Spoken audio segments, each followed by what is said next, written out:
Concept Builder. Hello friends, so today we have the important session on first antibiotics, that is sulfonamides.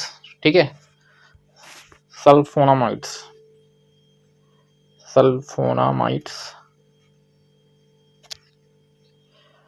Sulphonamides के अगर बारे में देखते हैं अबाउट सल्फोनामाइड, तो फर्स्ट ऑफिशियल एंटीबायोटिक है जो डिस्कवर की गई थी 1935 के टाइम पे। फर्स्ट ऑफिशियल एंटीबायोटिक है सल्फोनामाइड्स का। आज भी मतलब कुछ ड्रग्स का ज़्यादा यूज़ है, बाकी अदर ड्रग्स तो बहुत कम यूज़ होती है, बट मोस्ट ऑफ दी तो जो दो चार ड्रग्स चल रही हैं मार्केट में बहुत ज़्यादा यूज़ होता है, कॉम्बिनेशन में भी इसका यूज़ होता है। तो 1935 में सबसे पहले इसको सर्च किया गया था। ठीक है, फर्स्ट ऑफिशियल एंटीबायोटिक जैसा मैंने आपको बताया। हाथ में इसको डोमैक ने किया था, जेरहार्ड डोमैक बोला जाता है। डोमैक साइंटिस्ट थे, उन्होंने डिस्कवर किया था, and due to this reason Domagk is also called as a father of a sulphonamide. Father of sulphonamide के नाम से भी डोमैक को जाना जाता है। ठीक, एंड नेक्स्ट थिंग, इन्होंने सबसे पहले डाई में देखा था इसका एक्शन। ठीक है, तो एक प्रोंटोसिल डाई करके थी, क्या थी? प्रोंटोसिल डाई थी, प्रोंटोसिल डाई। इन प्रोंटोसिल डाई इन्होंने क्या देखा कि एक माइस को लिया, उस पर स्ट्रेप्टोकोकल इन्फेक्शन हुआ था, उसको उस पर इंजेक्ट किया और वो रिकवर हो गया वो माइस। ठीक है, स्ट्रेप्टोकोकल इन्फेक्शन से रिकवर हो गया। स्ट्रेप्टोकोकल इन्फेक्शन मेनली पस फॉर्म करते हैं या पस फॉर्मिंग बैक्टीरिया होते हैं जो पायोजेनिक इन्फेक्शन होता है कॉज करते हैं। तब उन्होंने और डिस्कवर किया आगे, तो इसमें एक एक्टिव कंपाउंड निकला जिसको अपन पैरामाइनोबेंजीन सल्फोनामाइड बोलते हैं। पैरामाइनोबेंजीन सल्फोनामाइड कहीं ना कहीं जो बैक्टीरिया या ह्यूमन के सेल ग्रोथ के लिए जो एक पैरामाइनो बेंजोइक एसिड होता है पावा, तो उससे इसका स्ट्रक्चर कहीं ना कहीं सिमिलर है, मतलब एनालॉग जैसे है, सिमिलर है, तो ये इसमें प्रेजेंट होता है। ठीक, तो उन्होंने क्या किया कि इसी पे ड्रग बनाना स्टार्ट किया, फिर उन्होंने नाम दिया क्या, उसका सल्फोनामाइड दिया, सल्फोनामाइड। बस इसी का मैकेनिज्म, एडवर्स इफेक्ट और कुछ कॉम्बिनेशन में अपन कैसे यूज करते हैं, इन्हीं सारी चीज़ों पे आज हम बात। So if we talk about the mechanism of action of sulfonamide, तो एमओएस का देख लेते हैं क्या चीज़ होता है। तो हमने बताया कि अगर हमको पावा बनाना है, फोलिक एसिड बनाना है बेसिकली, तो उसके लिए हमको टेरिडीन रिंग होती है पायरिडीन की, प्लस पावा प्लस ग्लूटामेट, ये तीनों चीज बहुत ही इंपॉर्टेंट होती है for the formation of the folic acid. ठीक है, ये दोनों चीजें मिक्स होंगी, जैसे मैंने आपको तीनों चीजें बताई, देन ये बनाएंगी फॉलिक एसिड। ठीक है, by help of folate synthase या फोलिक सिंथेस एंजाइम है, फोलिक सिंथेसिस से सिंथेस। ठीक है, ये एक्टिव नहीं होता, मतलब ये इसका एक्टिव फॉर्म नहीं होता है। देन क्या होगा, एक्टिव फॉर्म क्या चीज होती है, देन इस फॉलिक को अपन डाई हाइड्रोफोलिक एसिड भी बोलते हैं। Then it can convert into tetrahydrofolic acid by help of enzyme dihydrofolate reductase.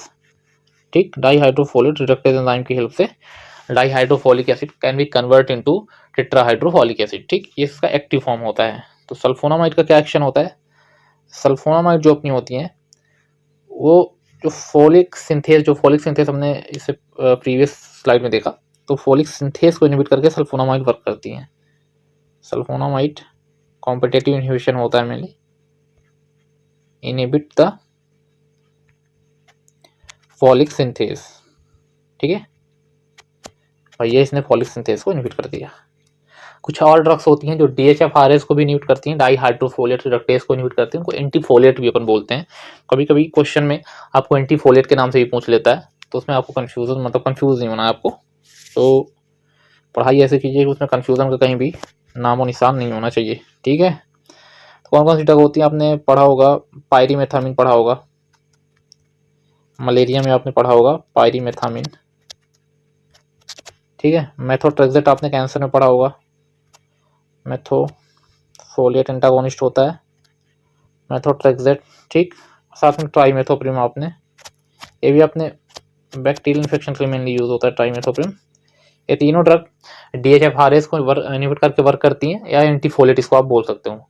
ठीक है, तो पायरीमेथामिन कभी भी सिंगल नहीं यूज होती, हमेशा मतलब प्रोटोजोअल इन्फेक्शन के लिए, लाइक मलेरिया हो गया, ये सारे इन्फेक्शन के लिए यूज होती है।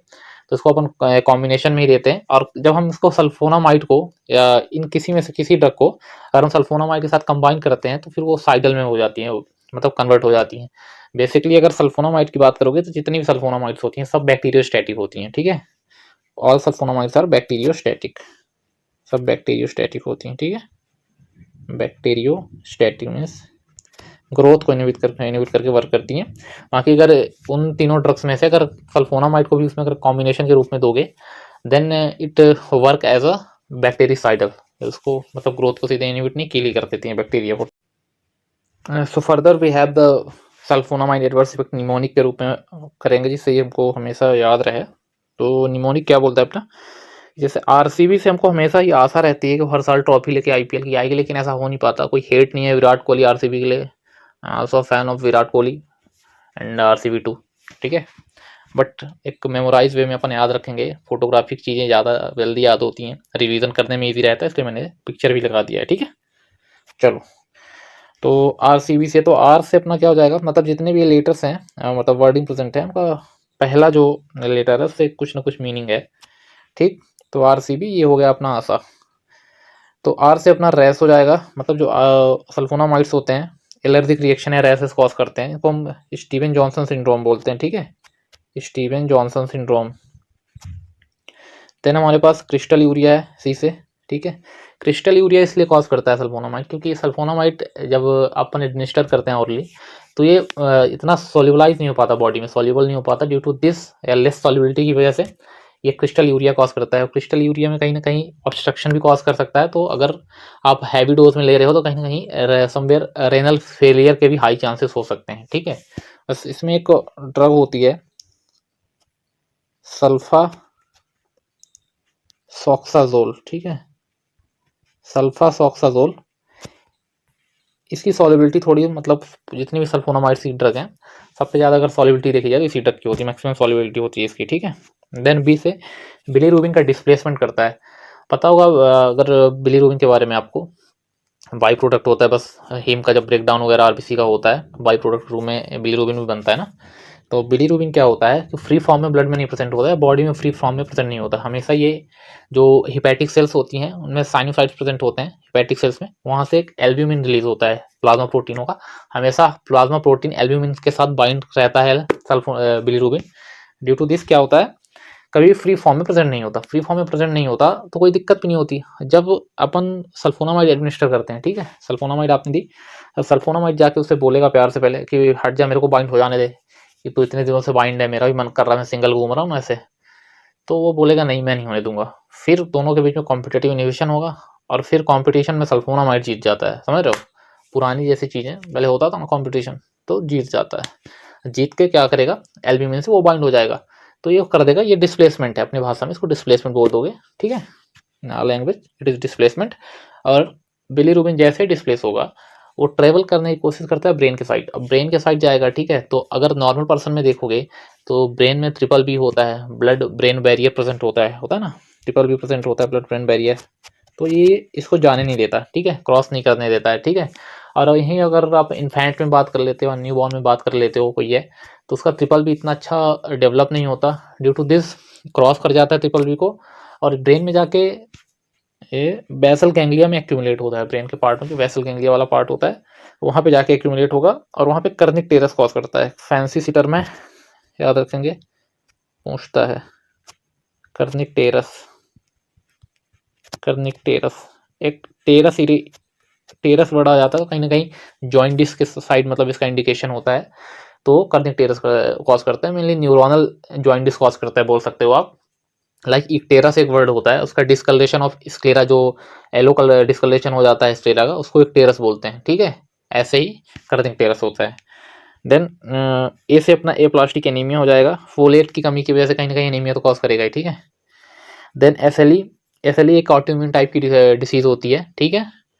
एसएलई अपना सिस्टमिक ल्यूपस इरेथेमेटस होता है। एसएलई बेसिकली अगर देखा जाए एसएलई के बारे में, तो जो ड्रग एसिटाइलेशन से जिनका मतलब मेटाबॉलिज्म एसिटाइलेशन से होता है, सारी ही ड्रग एसएलई कॉज करती हैं। उसमें अपने पास ट्रिक है, जितनी ड्रग्स होती है मैं सबको आपको बता देता हूँ। सिप, ठीक है, सिप नाम से ट्रिक है अपने पास। एस से अपना सल्फोनामाइड हो जाएगा, एच से अपना हाइड्रालाजिन हो जाएगा, आई से अपना हो जाएगा आइसोनियाजाइड एंड पी से अपना प्रोकेनामाइड। ठीक है, क्या ये अपना सल्फोनामाइड मैंने बता दिया आपको। ठीक है, हाइड्रालाजिन हाइपरटेंशन में अपन यूज करते हैं mainly, hydralazine and isoniazid TB की जगह। ठीक है, first line treatment and then last अपनी प्रोकेनामाइड। ठीक है, प्रोकेनामाइड अरिथमिया में यूज करते हैं। एंड एच से अपना हीमोलिटिक एनीमिया कॉज करेगा। अगर ग्लूकोज 6PD मतलब ग्लूकोज 6 फास्फोडिहाइड्रोजनेज एंजाइम की डिफिशिएंसी वाले पेशेंट को आप ये ड्रग दे रहे हो तो वहाँ पे बहुत ही चांसेस होता है कहीं ना कहीं हीमोलिटिक एनीमिया कॉज करता है। ठीक है, एंड एल्काइलेशन से मेटाबॉलिज्म होता है, और भी जो सिप ड्रग है उनका भी मेटाबॉलिज्म एल्काइलेशन से होता है। तो हमारे में जो ड्रग्स आती हैं उनके बारे में हम देख लेते हैं, स्पेशल पॉइंट्स क्या क्या हैं। तो इस ड्रग पर जाते हो आप तो सल्फाडॉक्सिन सबसे लॉन्गेस्ट एक्टिंग ड्रग होती है, सल्फाडॉक्सिन। ठीक है, सल्फासाइटिन सबसे शॉर्टेस्ट एक्टिंग सल्फोनामाइड होता है, सल्फासाइटिन करके होता है। सल्फाडॉक्सिन हो गया। एक होती है अपनी ड्रग सल्फाडायजिन, इस मतलब प्रेजेंट टाइम पे जो ड्रग करंट सिनेरियो में यूज होती है उन्हीं को बता रहा हूँ, सल्फाडायजिन। तो इसका सिल्वर फॉर्म आता है, सिल्वर सॉल्ट फॉर्म होता है, SST के नाम से फेमस है, सिल्वर सल्फाडायजिन। तो उसका जो तो बाइंडेसिन में अपन यूज करते हैं, तो बाइंडेसिन में ये जो सॉल्ट फॉर्म होता है तो वहाँ पे जो मॉइस्चर लॉस होता है तो उस मॉइस्चर को कहीं ना कहीं रिटेन करने की कोशिश करता है सरफेस पे स्किन की। ठीक है, एंड सल्फाडायजिन के बाद अपने पास सल्फासेलाजिन है। सल्फासेलाजिन बहुत इंपॉर्टेंट ड्रग है सल्फासेलाजिन। सल्फासेलाजिन का देखोगे तो क्रोन्स डिसीज में यूज होती है। ठीक है, अल्सरेटिव कोलाइटिस में यूज होती है, भी ऑटोइम्यून डिसीज होती है क्रोन्स अल्सरेटिव। एक मिनट, अल्सरेटिव कोलाइटिस में यूज होती है। साथ में आपको पता होगा एनकाइलोजिंग स्पॉन्डिलाइटिस में यूज होती है, और इसके बाद भी आप देखोगे तो रूमेटाइड आर्थराइटिस में डिमार्स में पाई जाती है। ठीक है, सल्फासेलाजिन ये हो गया सल्फासेलाजिन के बारे में। सल्फाडायजिन बता दिया आपको मैंने, सल्फाडॉक्सिन बता दिया। ठीक, अब कुछ ड्रग्स कॉम्बिनेशन में यूज होती हैं। एक बड़ा ही फेमस कॉम्बिनेशन यूज होता है कोट्राइमोक्साजोल। ठीक है, फेमस नाम इसका सेप्ट्रॉन होता है, आप सबने सेप्ट्रॉन का बहुत ज़्यादा यूज़ किया होगा। तो बहुत ही चीपेस्ट, और हॉस्पिटल में तो आपको इजीली अवेलेबल होगी, कोई भी इन्फेक्शन हो ये भर भर के होती है, ही खिलाते हैं वहाँ पे। ठीक है, गवर्नमेंट हॉस्पिटल्स में बेसिकली। कोट्राइमोक्साजोल कॉम्बिनेशन अगर देखते हो आप तो जस्ट सेकंड, कॉम्बिनेशन अगर देखते हो किसका कॉम्बिनेशन होता है तो सल्फ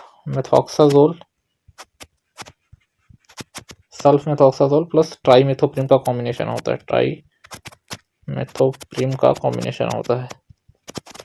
अब इसका देखा जाए कि कितने रेशियो में दोनों ड्रग प्रेजेंट होती हैं।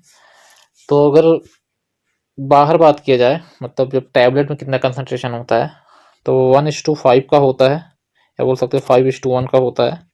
ठीक है, और इनसाइड द प्लाज्मा और इनसाइड द ब्लड बात करते हो, जब एडमिनिस्टर कर देते हो तो वहाँ पे इसका जो रेशियो कन्वर्ट हो जाता है 20:1 में। ठीक है, 20:1 में 5 और 20। तो इसमें आपको अगर इजीली पहचानना हो कि किसका कंपोजिशन या किसका रेशियो ज़्यादा होगा तो जिसका नाम बड़ा है, लाइक सल्फामेथोक्साजोल का नाम ट्राइमेथोप्रिम से बड़ा है, लॉन्ग है नाम ना, तो वहाँ पे हमेशा याद रखना कि उसका रेशियो या कंसंट्रेशन ज़्यादा होगा। तो हमेशा 5 जो होता है, 5 होता है जो सल्फामेथोक्साजोल का ही होता है, 20 भी सल्फामेथोक्साजोल का ही होता है। ठीक, बाकी एक एक आप दे सकते हो ट्राइमेथोप्रिम को।